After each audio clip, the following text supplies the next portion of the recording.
Shalom bien-aimés, bienvenue toujours ici côté de New York. Nous sommes sur la 50 avenue et nous allons prendre le tramway ici à Roosevelt Island Tramway et nous allons traverser un pont mais qui s'appelle le Queensboro Bridge. Nous allons nous rendre de l'autre côté là-bas et c'est là-bas où le Saint-Esprit a voulu que l'inspiration du jour vous soit livrée. Allez, venez, on y va. C'est comme ça que nous allons traverser ensemble ce pont pour aller du côté de Queensboro Bridge. Le tramway, le téléphérique new-yorkais est parti et donc je vous emmène dans ce voyage. Mais dès qu'il revient, nous partons au-dessus de New York. Et de notre côté, voilà, il y a celui que nous allons prendre ensemble, que nous allons emprunter. L'autre est parti.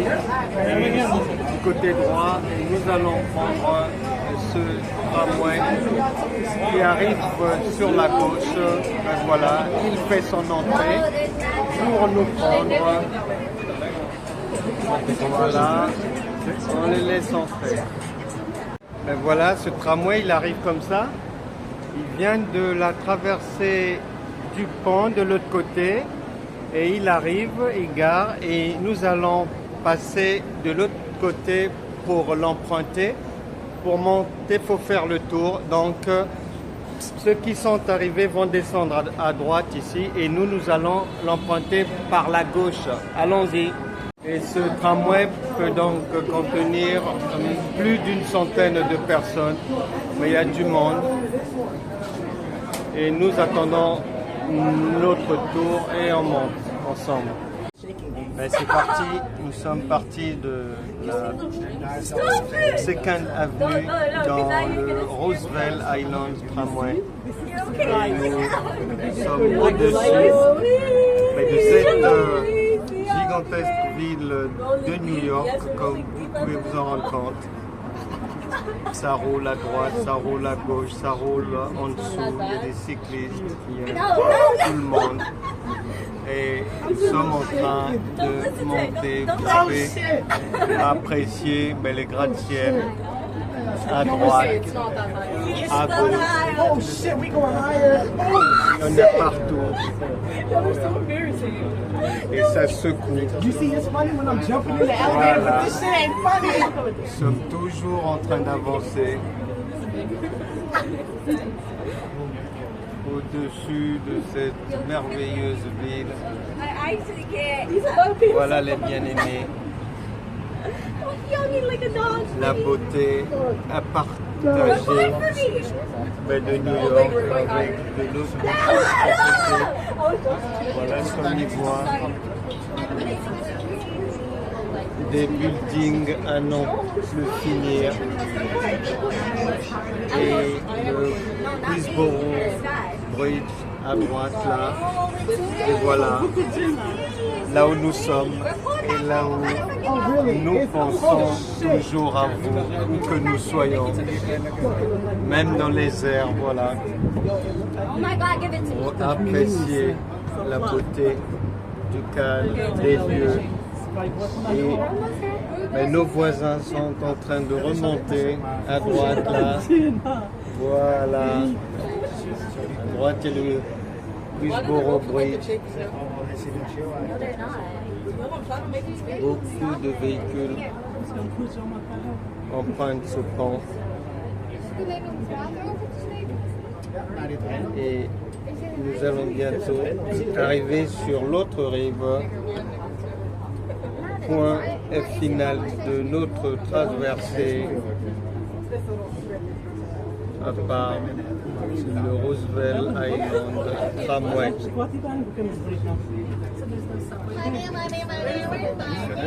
Voilà, il y a la nature, il y a l'eau, tout ce qu'il faut. Nous descendons maintenant. Voilà. Descendons maintenant au parking du tramway. Voilà, nous sommes arrivés Roosevelt Island Tramway qui surplombe New York. Voilà. Nous y sommes, on va atterrir tout doucement, lentement mais sûrement. Nous sommes nombreux, beaucoup de visiteurs, beaucoup de gens qui font cette traversée. Et au prix d'un ticket mais normal, hein, basique, il n'y a pas un tarif exceptionnel, non. Quand vous allez venir à New York ici nous rejoindre, si vous avez un abonnement journalier ou hebdomadaire ou mensuel, ben vous pouvez prendre ce tramway. Nous sommes arrivés et on va maintenant sortir. Et voici, nous sommes sortis du tramway et nous sommes maintenant précisément sur une île new-yorkaise que l'on appelle Roosevelt Island, comme vous pouvez en lire les initiales ici. Et nous y sommes. À droite, il y a la maison, le centre de visite, une espèce d'office du tourisme où vous pouvez avoir tous les renseignements sur cette île, sur sa construction et puis le cheminement, la vie de cet espace. Vous voyez bien que l'ouvrage est colossal. L'ouvrage de ce Queensboro Bridge est vraiment colossal au-dessus de New York. Et la vie, elle est appréciable, admirable. Bonjour les amis, soyez les bienvenus ici dans cette nouvelle livraison spirituelle. Je vous salue tous, d'où que vous soyez, en commençant par pasteur Marie-Rose Lespard Valentin de l'île Maurice qui a perdu sa maman. Vraiment, je suis de tout cœur avec vous, pasteur, et avec le pasteur Willer, avec la famille, avec le corps de Christ endeuillé par la perte de votre maman. Nous sommes de tout cœur avec vous, même depuis New York ici. Salutations à tous les bien-aimés de l'île Maurice et salutations encore à la sœur Frédéric Kémikian du côté de Lyon. Soyez bénis, ma sœur. Salutations à la sœur Annick Fassaya du côté de Lyon. Salutations à la sœur Germaine, dite Merger, et du côté de Pierrefitte. Salutations à la sœur Marie, à la sœur Henriette, qui sont du côté de Pierrefitte là-bas. Je vous salue tous, toutes, de partout, et c'est avec joie que nous nous retrouvons encore une fois pour partager les merveilles de Dieu ensemble depuis cette île. Et précisément le point de rencontre ici, c'est Roosevelt Island Tramway. Et nous y sommes, mais c'est une île qui se fait par un bus, hein. Il y a un bus qui fait le tour. Quand vous viendrez nous rejoindre ici, on fera le tour de cette île ensemble, Roosevelt Island. C'est joli. Et venons-en maintenant à la livraison spirituelle du jour. La Bible déclare, bien-aimés dans le Seigneur, que personne ne se prive de la grâce de Dieu. La parole de Dieu déclare en 1 Jean chapitre 17 que la loi était venue par Moïse, mais la grâce et la vérité nous ont été livrés par le Seigneur Jésus-Christ. Et bien souvent, nous avons du mal à saisir le contenu de cette grâce, la portée de cette grâce. Ce que les Écritures veulent que l'on retienne lorsqu'elles nous disent, lorsqu'elles nous avertissent que personne, vraiment personne, ne se prive de la grâce de Dieu. Bien-aimés dans le Seigneur, il faut savoir un point de repère. La loi de Moïse est différente de la grâce et de la vérité du Seigneur Jésus. Un repère simple. Les éléments de la loi de Moïse, ce sont les éléments qui tiennent sur les 5 sens. On les touche. Tu peux voir quelqu'un prier. Tu touches tel objet. Tu fais du bruit, on t'entend parler, on t'entend prier. La loi de Moïse, les éléments de la loi, les œuvres de la loi sont reconnaissables parce que les œuvres de la loi de Moïse, c'est tout ce que tu feras en utilisant tes 5 sens. Par contre, la grâce et la vérité, qui est égale à la foi, qui est égale au Seigneur Jésus, eh ben, Ésaïe chapitre 53, à partir du verset 3 à 5, t'informe que cette grâce-là, elle ne vient jamais de manière à éblouir les regards. C'est-à-dire que le secours de Dieu, depuis que nous avons reçu le Saint-Esprit, ce secours-là, il vient incognito. Tu ne peux pas le reconnaître. Ce n'est pas possible. C'est comme l'enfant dans le ventre de la femme enceinte. Elle-même, elle ne sait pas. Mais ce qui s'y passe, elle ne peut pas le savoir, non. La grâce est silencieuse dans sa venue. Si tu es malade et que tu veux être guéri par la grâce, ça se passera en silence, sans tambour ni trompette. Si tu observes bien le ministère du Seigneur Jésus, que ça soit au centenier romain, mais que ça soit avec Bartimée, mais que ça soit avec la femme à la perte de sang, que ça soit, le principe est le même. Personne ne crie, personne ne gesticule, personne ne parle, personne ne bouge,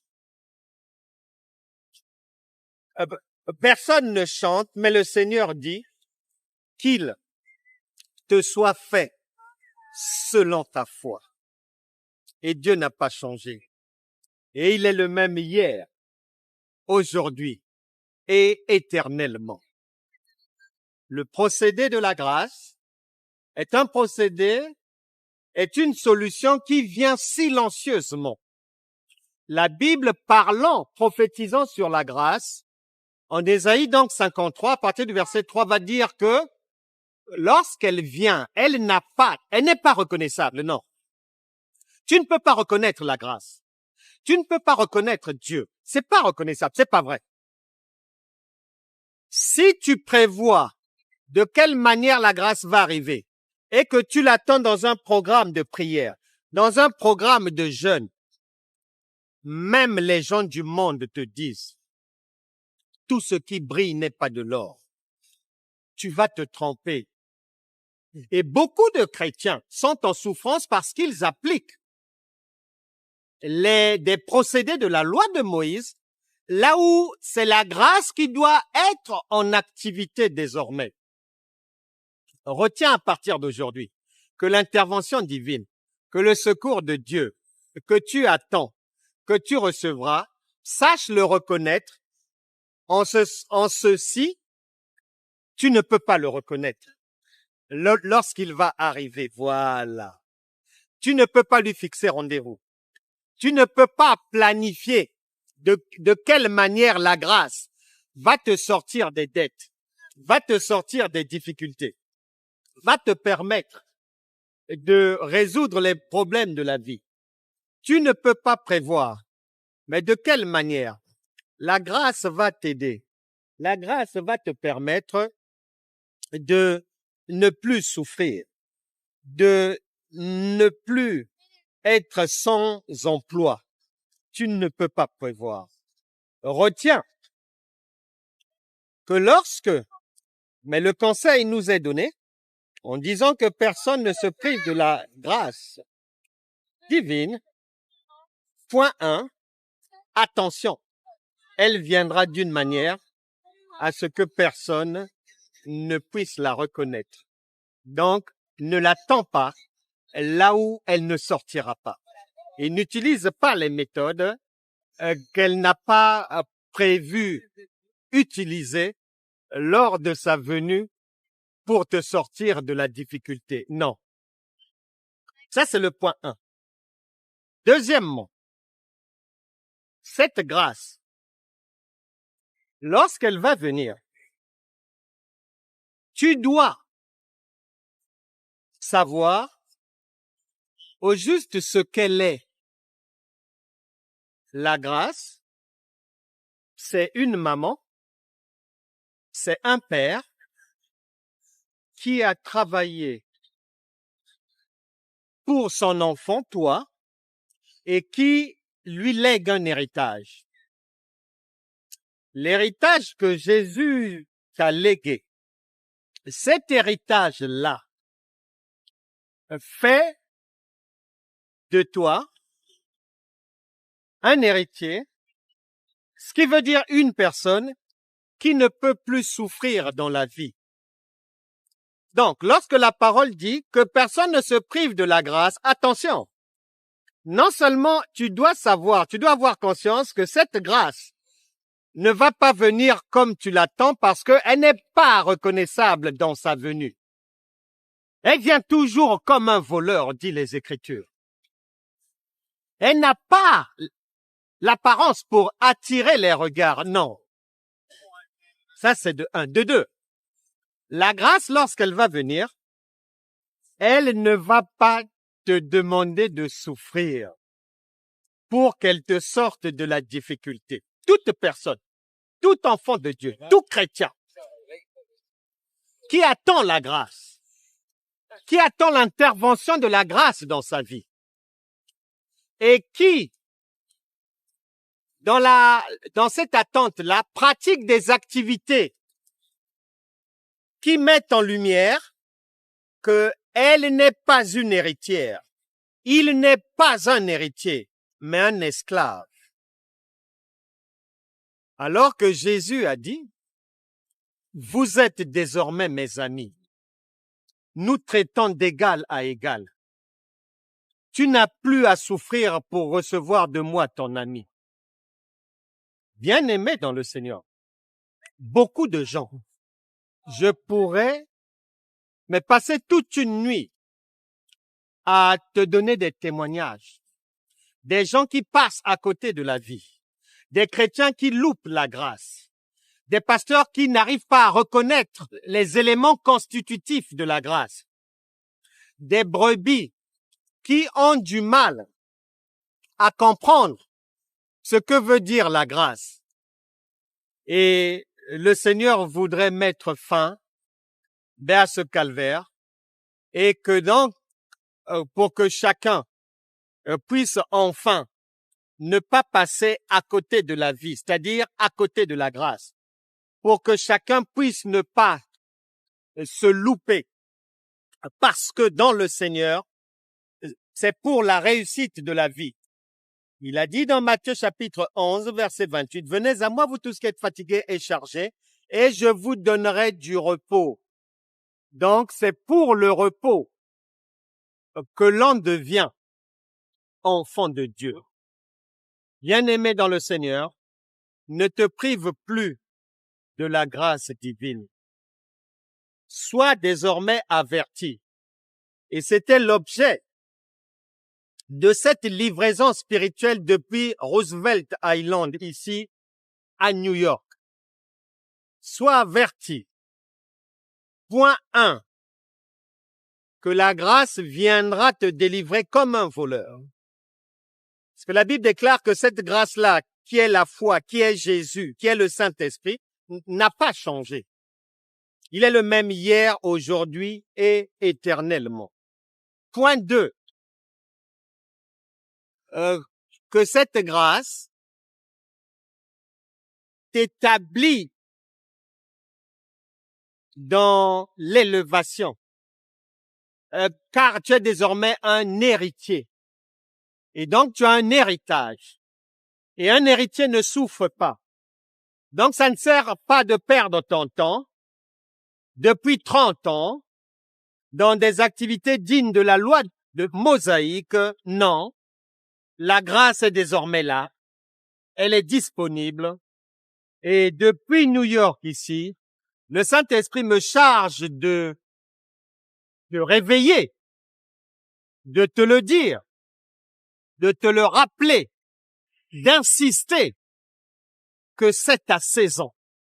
Tu dois te lever dans la compréhension des Écritures, dans la prise en compte de ton héritage, dans la prise en compte du contenu de la grâce qui va désormais réellement venir vers toi. Tu as trop pleuré, mais beaucoup de gens ont trop pleuré. Il y a des gens qui sont malades. Il y a des gens qui ont besoin d'être délivrés, tourmentés par les démons. Il y a des femmes qui n'arrivent pas à concevoir, à mettre au monde. Il y a des enfants qui sont perdus, qui sont en échec scolaire.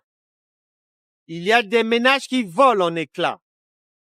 Beaucoup de problèmes, beaucoup de difficultés, beaucoup de choses qui ne vont pas bien. Mais, heureusement, qu'il envoya son Fils unique afin que quiconque croit en lui soit sauvé.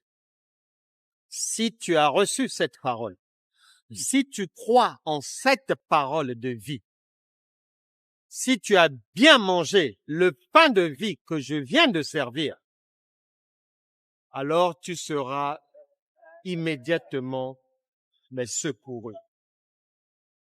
Et c'est le vœu du cœur de Dieu que toute personne en difficulté, que toute personne en échec, que toute personne qui a besoin d'assistance ne puisse pas passer à côté de la vie et ne se prive pas, mais que ça soit par ignorance, mais que ça soit par paresse, mais que ça soit par insuffisance de connaissances, mais que ça soit par le fait d'avoir été trop nourri dans des églises mortes, avec des enseignements faux, mal ficelés, extérieurs aux Écritures, sans vie, que toute personne dans ces situations-là reçoive maintenant la grâce de Dieu. Vous ne serez plus les mêmes personnes. Et ça ira pour vous. Et le vœu du cœur de Dieu, c'est que plus personne ne se prive réellement de la grâce de Dieu.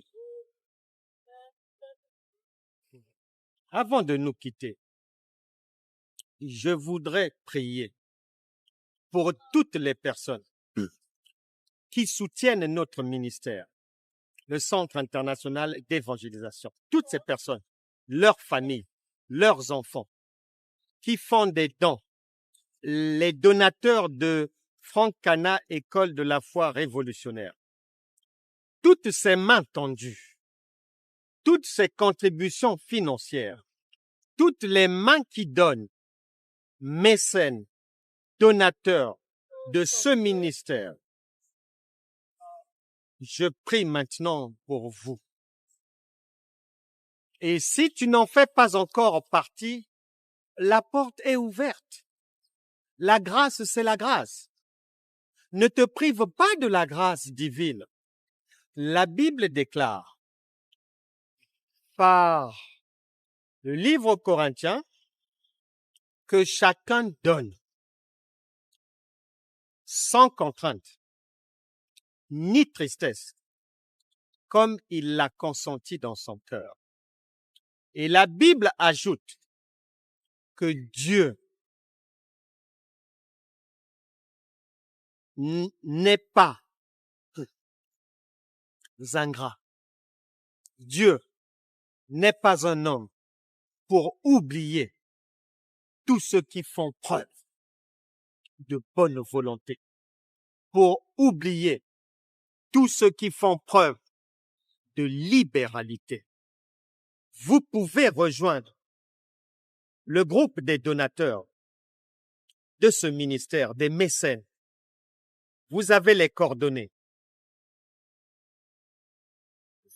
C'est en toute liberté que chacun le fait. Et vous pouvez ne pas vous priver de la grâce de Dieu en rejoignant aussi le groupe des donateurs de ce ministère.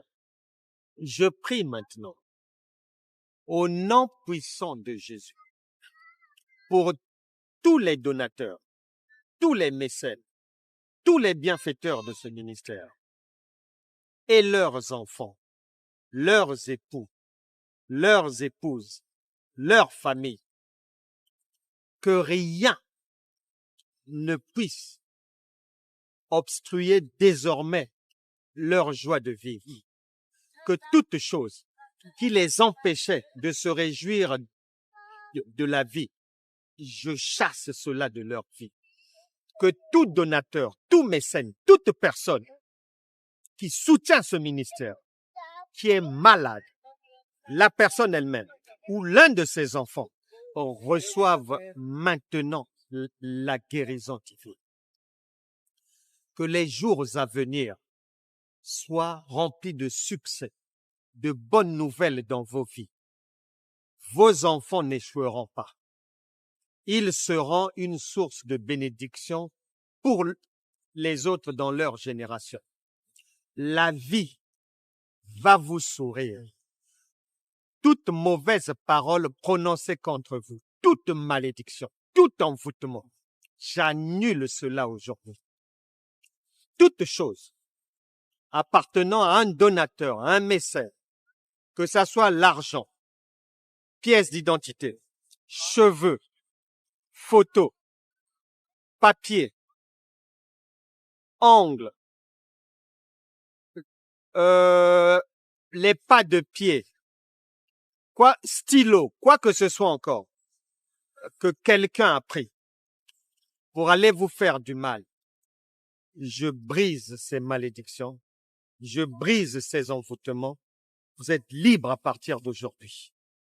Au nom puissant de Jésus. Plus d'échecs dans vos vies, plus d'échecs dans vos familles. Vous réussirez à partir de ce jour. Et que les grâces divines, les grâces abondantes de Dieu ne s'arrêtent plus jamais dans vos vies.